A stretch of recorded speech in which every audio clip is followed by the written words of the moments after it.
What life-altering things should every human ideally get to experience at least once in their lives? Living single and alone. It's a very specific kind of freedom, but a touch of fear. I can do whatever I want. At the same time, if something bad happened it might be a bit before anyone even noticed. Being utterly lost, or similarly in a hopeless situation, and getting yourself out of it with persistence and endurance. When you hit rock bottom, one of three things can happen. You can crash, you can bounce, you can break right through it, and fall to an even lower rock bottom. Try to do option 2. Sigh. Option 3. How deep does this even go? Rock bottom's all the way down. As shit as it is, and I wouldn't wish it upon many people. Heartbreak. I feel like a lot of personal growth can stem from it. It also makes you way more sensitive and understanding of others who are hurting and suffering. Empathy is far more important and powerful than sympathy. Eating healthy food for like 2 months straight. You never realize how shitty you feel if you've been feeling that way literally your entire life. Also helps you realize how insanely addictive sugar/fast food is. Once you go back to it the cravings kick in immediately, at least in my experience. I've said this before on Reddit and people literally message me saying I'm full of shit. Like okay, you don't have to do it. Just saying living off pizza and soda can make you feel like garbage. Travel alone. Doesn't need to be long. But I think it requires a skill to be alone and feel comfortable about it. Not many people take the leap to go and or don't have the skill. It is very valuable to feel comfortable being alone, being in a crowd for example.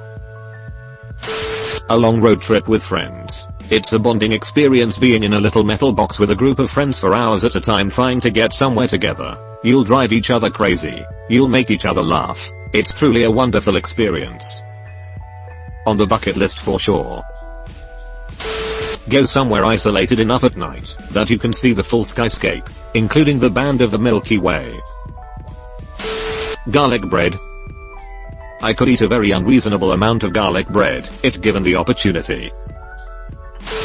Total isolation. I'm talking traveling out to a remote location far away from civilization and far away from anyone else. Just you and the world around you, all alone, and not another soul in sight. It's such a bizarre yet powerful feeling.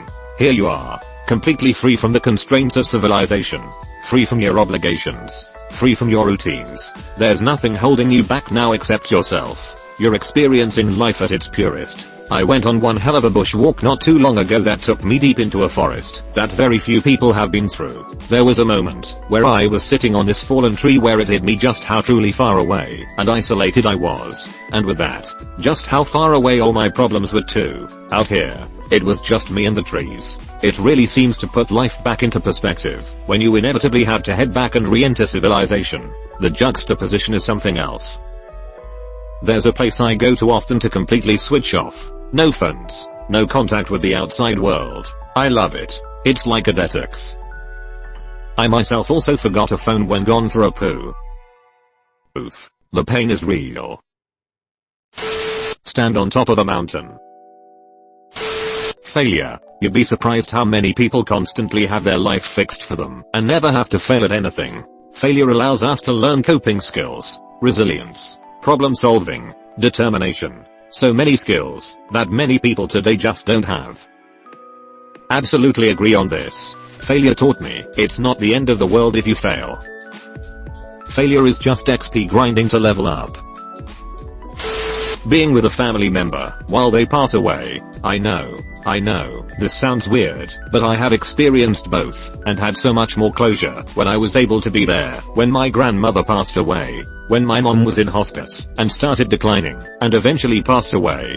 The facility couldn't even be bothered to call me until the next day. I lived 10 minutes away, was the pop for all medical decisions, and worked my entire life at the time around doing my best to be by her side when she passed. I still feel so cheated and pissed off about it. I have mixed feelings about this. On one hand, I was grateful to be with my dad to the very end. Not many people get to go out surrounded by your loved ones, but my dad did. It was a gift. On the other hand, it was honestly traumatizing. I can't explain just how horrific it is to watch your loved one just die. Being debt-free. I was born debt-free. You should travel and be comfortable just enjoying the company of yourself. I've read, probably in a comic, that travel is the cure to intolerance.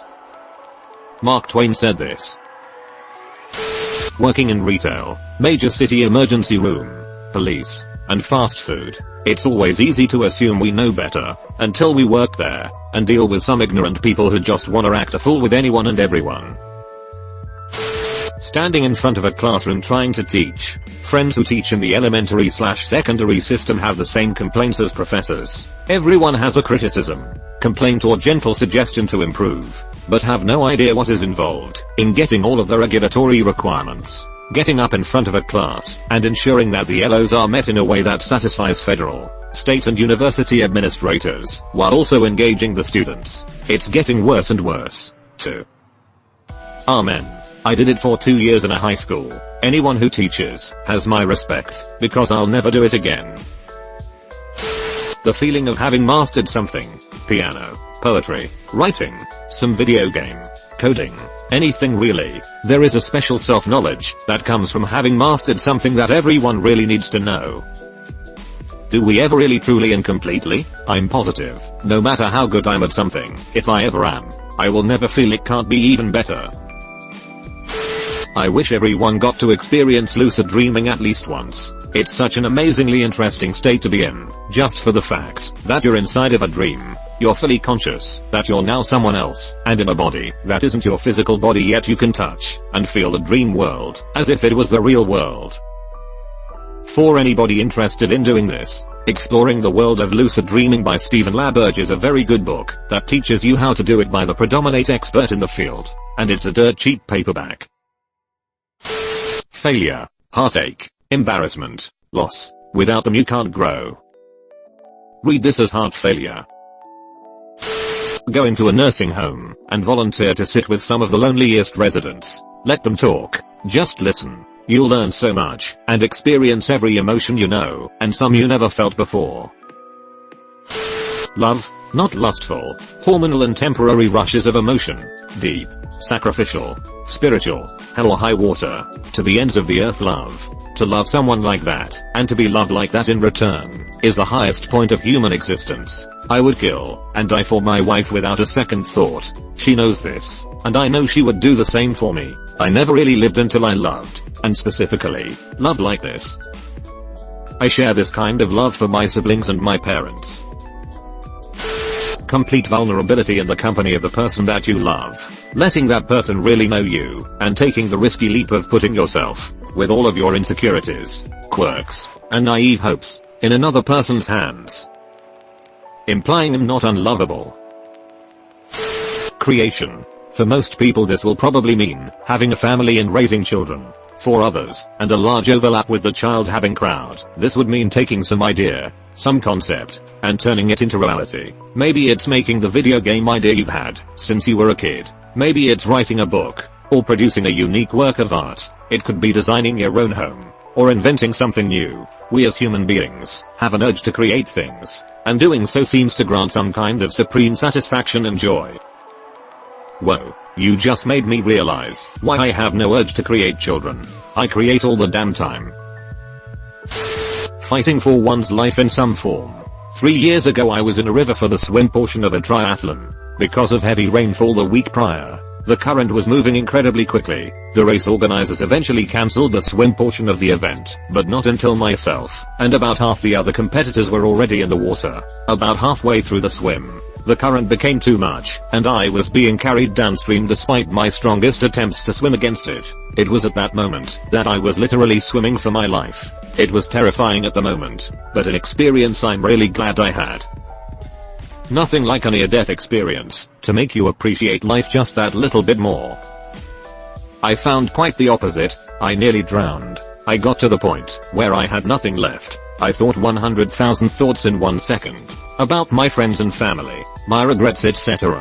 Whatever was going on in my life was no longer my problem. Everything would work out one way or another. I made my peace and took what would be my last breath, a lung full of water. It seems the universe had other plans. The waves tumbled my head above water as I took that breath. I survived. and I can still be passionate about things. But something about that experience took the edge off. Nothing is life or death important anymore, because I know that my mind will once again make that peace if it needs to. Way to give me goosebumps. Pack up, leave and start afresh in a whole new town. As someone who's done this 4 times, make sure to remember who you are instead of reinventing yourself every time.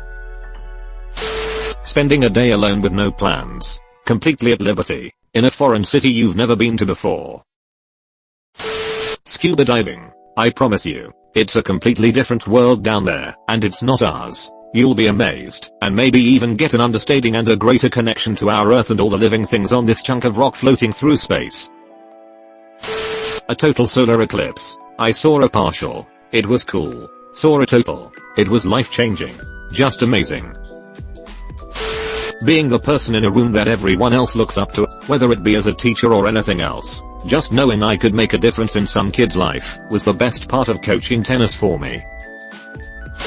Working in food service, humbling, and teaches you to not be a piece of shit to people.